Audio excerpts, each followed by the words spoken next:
Bom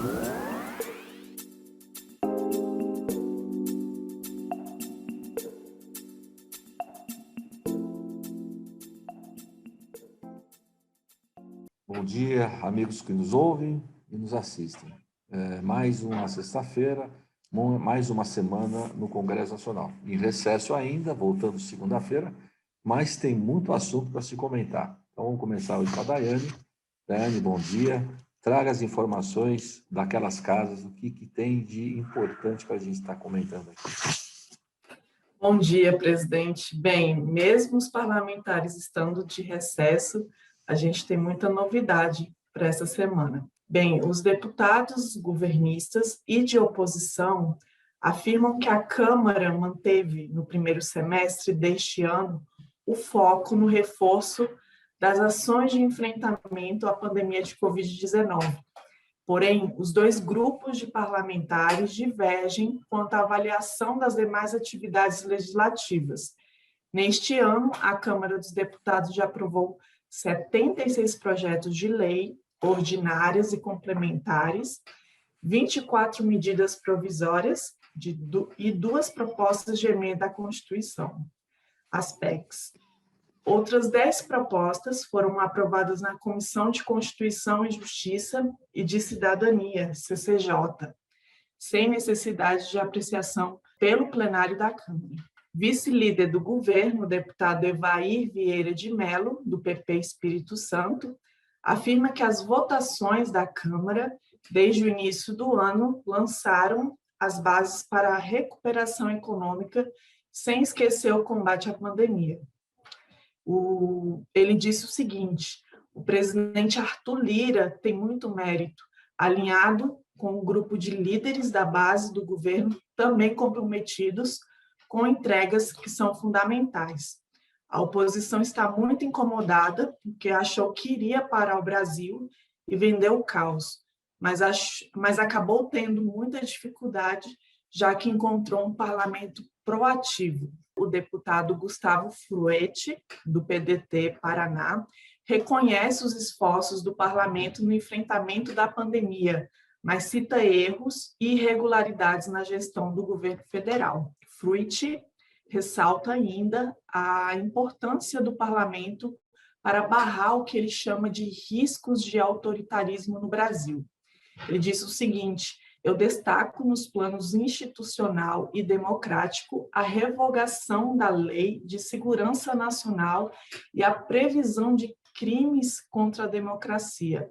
É necessário reafirmar isso neste momento em que alguns têm uma tentação autoritária. Na avaliação do primeiro semestre, os deputados também citaram alguns destaques específicos entre as várias matérias votadas pela Câmara. O governista José Medeiros, por exemplo, apontou a transformação do Programa Nacional de Apoio às Micro e Pequenas Empresas e de pequeno porte em uma política pública permanente. A nova lei do PRONAMP está em vigor desde o início de junho. Ele disse o seguinte: o PRONAMP é tão importante quanto a questão do auxílio emergencial. O auxílio emergencial supre a emergência de comprar a comida na hora, mas o PRONAMP salva as empresas que mantêm os empregos, disse Medeiros. Bem, presidente, qual a sua visão? É uma visão positiva, negativa, com relação à produção legislativa no primeiro semestre? Eu acho que é mais proativa, né? Mais positiva do que negativa, na minha visão, depois que o governo acertou o pé nos seus arranjos políticos, né? Acho que a entrada do Arthur Lira, no comando aí da casa, deu uma dinâmica diferente, realmente, mais positiva. Evidente, né? Isso é natural, né? O Congresso Nacional, tanto a Câmara como o Senado, você tem esses debates, esses arranjos políticos, isso é muito natural, mas a produção realizada naquela casa, especialmente na Câmara, né, como falou aqui na Câmara, né, e os números que você trouxe aí, né, 76 projetos de lei ordinária e complementar aprovada, 24 MPs, duas PECs, enfim, tantas coisas que foram coisas importantes que foram tratadas, né? e tiveram uma dinâmica forte. Quer dizer, eu acho que nesse particular, especialmente na questão do enfrentamento à pandemia, teve uma união, dizer assim, dos parlamentares em geral para poder aprovar essas medidas. Então, isso é uma coisa importante, né? Porque se ficasse no joguete político, travaria o país, né? Então, isso não ocorreu, né? O próprio Pronamp, como foi bem colocado, é uma medida que foi muito bem vinda no ano passado, e esse ano tornou-se uma política pública permanente, né, com essa aprovação da legislação, e isso é muito bom. E a questão do auxílio emergencial, né, que está vindo também, o governo está pensando agora, inclusive, aumentar os valores aí, né, até o final do ano, enfim. E para o momento que a gente está passando, é importante o governo poder fazer esse repasse. Então, eu acho que esse primeiro semestre, com essas mudanças de rearranjo político, houve uma melhora nas aprovações lá na Câmara. O presidente da Câmara dos Deputados, Arthur Lira, do PP Alagoas, declarou nesta quarta-feira, em entrevista à imprensa, que espera votar as reformas tributárias, a PL 2337 de 2021, e política, a PEC 125 de 2011, com a volta dos trabalhos após o recesso legislativo, que vai até o dia 31. O presidente da Câmara ainda afirmou que a agenda legislativa inclui a privatização dos serviços postais, o PL 591 de 2021, e a reforma administrativa, a PEC 32 de 2020, que, segundo ele, deve entrar na pauta do plenário até novembro. Arthur Lira disse que a reforma tributária pode ser votada com muita tranquilidade, pois, segundo ele, o assunto já se encontra bem amadurecido entre os líderes partidários. Ele disse o seguinte: a Câmara, com muita tranquilidade, transparência e paciência, deixou o projeto por mais 15 dias do recesso para que sofresse críticas construtivas e recebesse propostas para melhorar o ambiente de negócio com um imposto mais justo. Lira destacou a importância de baixar o imposto de renda do setor produtivo. Segundo ele, no Brasil, nós temos que nos acostumar com impostos mais justos, pagar mais quem ganha mais, disse. Ele apontou para a necessidade das reformas e privatizações para ajustar a máquina pública, tornando-a mais simples, mais ágil e mais moderna. Ademais, Lira anunciou em suas redes sociais que o relator da reforma tributária, o deputado Celso Sabino, do PSDB Pará, vai seguir sua sugestão de manter isenta a distribuição de lucros e dividendos de micro e pequenas empresas. A reforma tributária, o projeto de lei 2337 de 2021, institui tributação de 20% na fonte para a distribuição de lucros e dividendos das empresas para pessoas físicas, o que atualmente está isento. A proposta original do Poder Executivo já previa isenção para lucros e dividendos de micro e pequenas empresas, mas apenas até o limite de R$20 mil por mês. Esse limite seria considerado para o conjunto de sócios que forem ligados, ou seja, cônjuges, companheiro ou parentes, consanguíneo ou afim até o 3º grau. O dispositivo havia sido mantido no relatório preliminar apresentado por Celso Sabino antes do recesso parlamentar. A mudança, no parecer, deve beneficiar mais de 5,6 milhões de empresas optantes pelo Simples Nacional. O presidente da Câmara destacou a importância das micro e pequenas empresas para a economia e geração de empregos. Ele disse o seguinte: sensível a essa importância e após receber inúmeras demandas da sociedade, sugeria ao relator para que essas empresas permanecessem isentas na taxação de dividendos. Celso Sabino informou a Arthur Lira que refez os cálculos junto à equipe econômica e vai acatar as sugestões. O governo propôs a mudança nas regras para combater a distribuição disfarçada de lucros e desestimular que profissionais usem empresas para evitar o pagamento de impostos. Você percebe que ele está costurando, né, politicamente, já na virada do semestre, né, entrou em recesso, mas continuou essa costura para aprovação dessas reformas estruturantes, né, a tributária. E aí na tributária, veja bem, não estamos falando da 3887, que é aquela em que unifica o PIS e o COFINS. Estamos falando aqui da PL 2337, que é essa última proposta apresentada pela Receita Federal, né, a proposta do governo com relação à tributação do imposto de renda das pessoas físicas e jurídicas, né? Ele também fala que vai ter tranquilidade, né? E que até em novembro ele deve também conseguir a aprovação da PEC 32, que é relativa à reforma administrativa, tão importante e tão necessária para o país também, né? Ele também fala aqui de uma aprovação de uma outra proposta que é importantíssima, né? A privatização dos serviços postais, né? Então, o correio vai ser privatizado.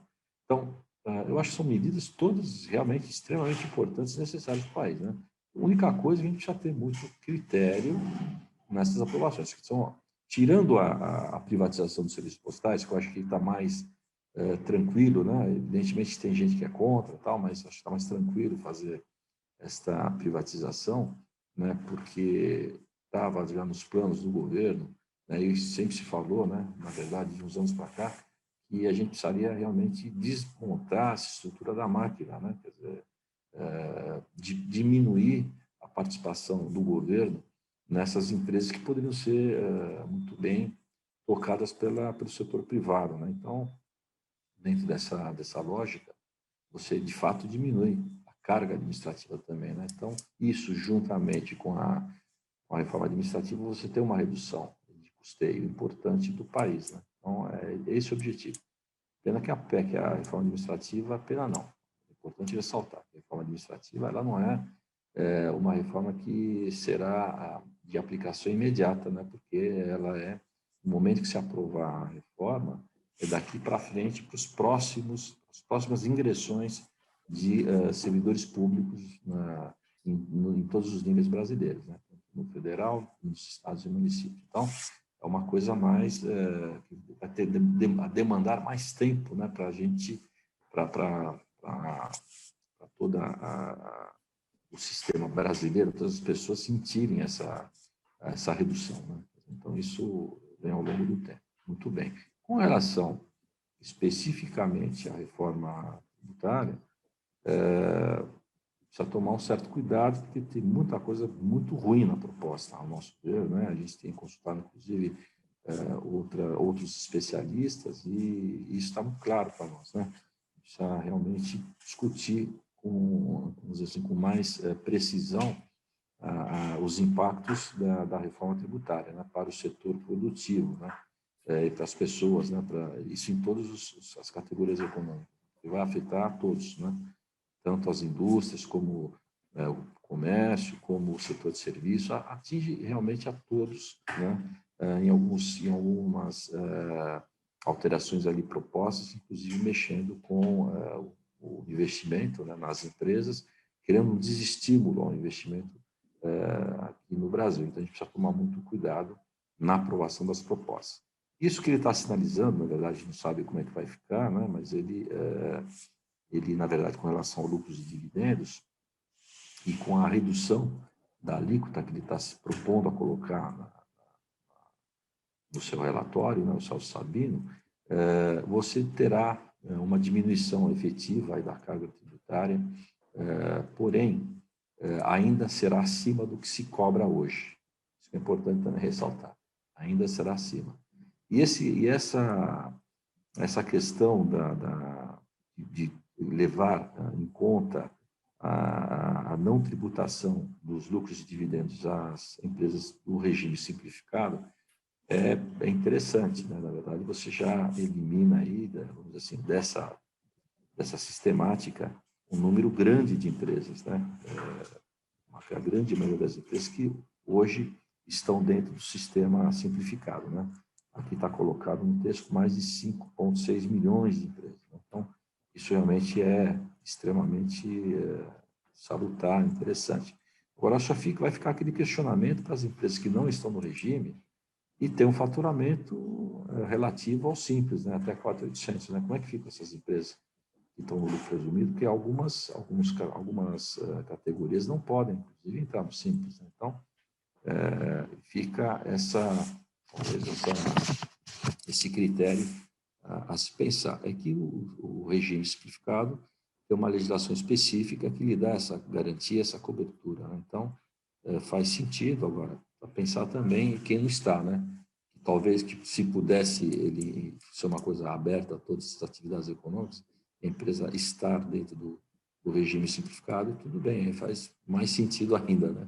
Aí, de fato, se traz uma justiça maior, né, na taxação ou não taxação de dividendos para quem está nessa faixa de faturamento. Então, acho que essa é a proposta, mas realmente são encaminhamentos bem importantes, né, melhorando um pouco essa relação, mas tem muitos artigos aqui dessa proposta da PL 2337 que precisam ser revistas, né? Então, acho que você tem que realmente tentar aprovar nesse ano, mas com critério, né? Não querer acelerar essa aprovação, como disse o nosso presidente da Câmara, dizendo que poderá votar com muita tranquilidade, né? Agora, no início do segundo semestre. Acho que tem que ter cautela para se discutindo um pouquinho mais, com mais critério, um pouquinho mais a fundo ainda nas discussões antes de se antecipar e aprovar essa proposta. Mas é evidente que todos nós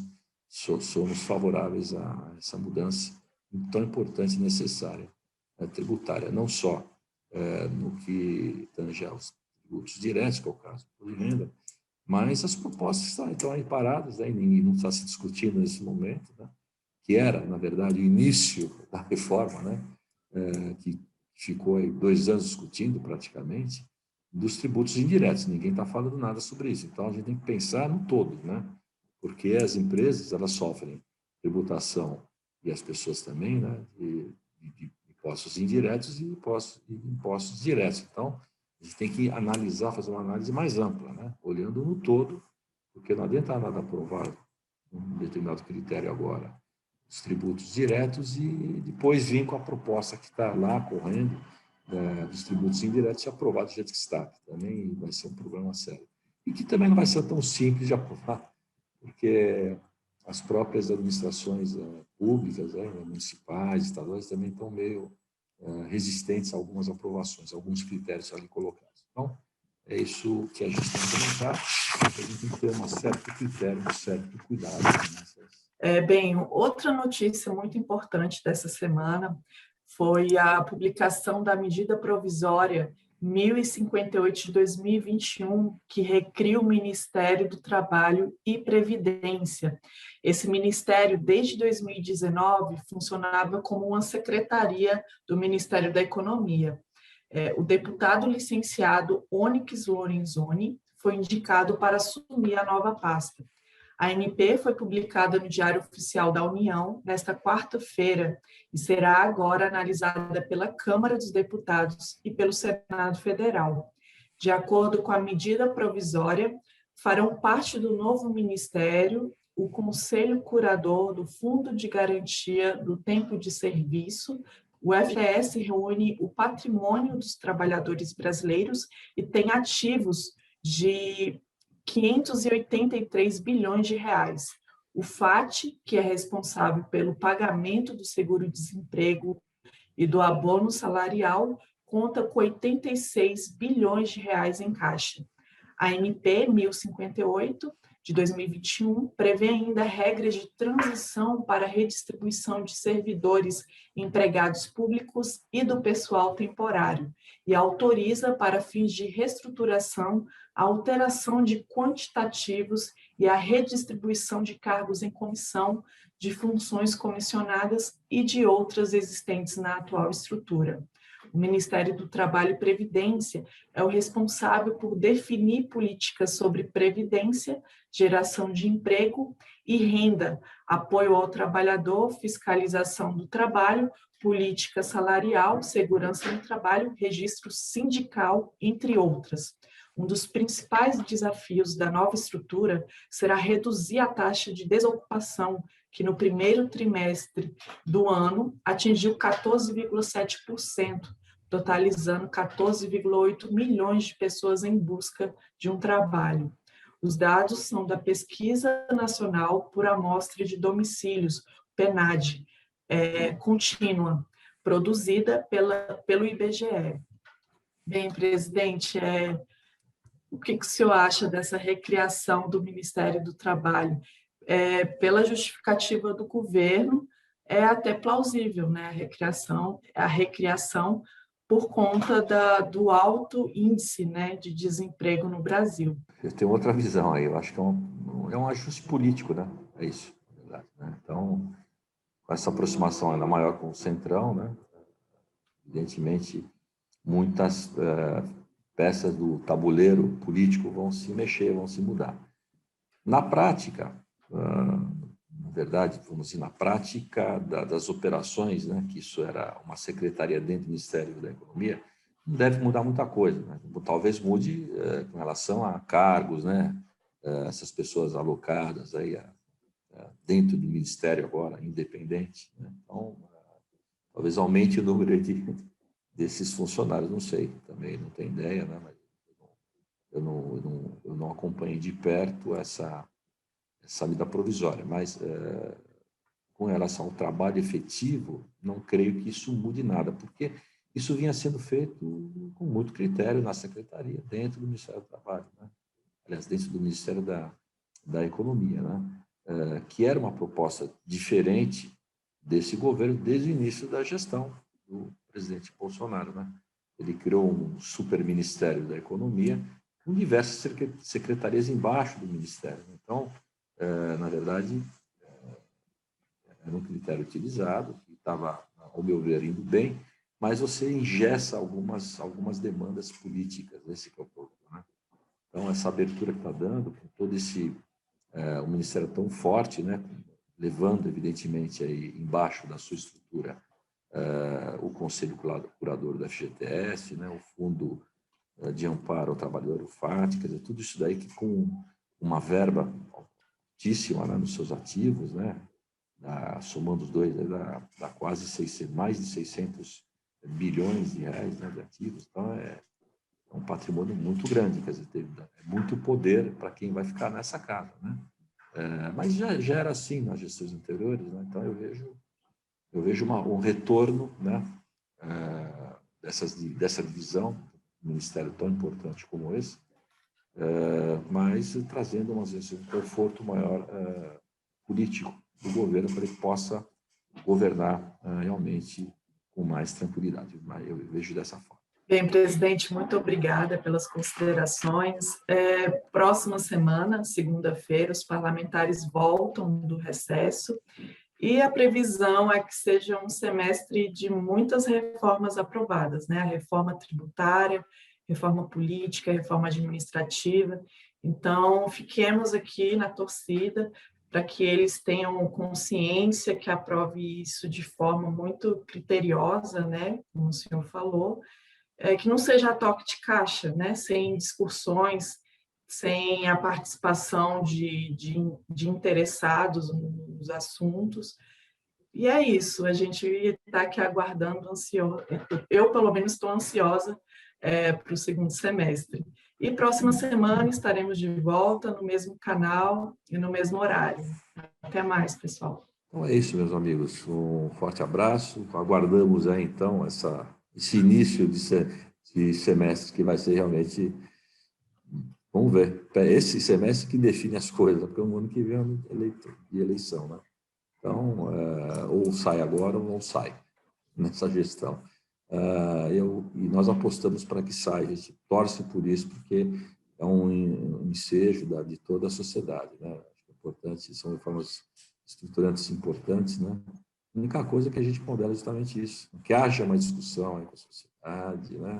Com técnicos, pessoas especializadas nessas áreas, assim, com opiniões até contrárias, diversas, para a gente poder chegar a um senso comum em uma forma de se fazer essas reformas, especialmente a administrativa e a tributária, sem que haja conflitos jurídicos, né? Então, isso que é importante também ressaltar, para que a gente tenha mais segurança jurídica nessas operações todas, ok? Um abraço a vocês, bom fim de semana e até a semana que vem.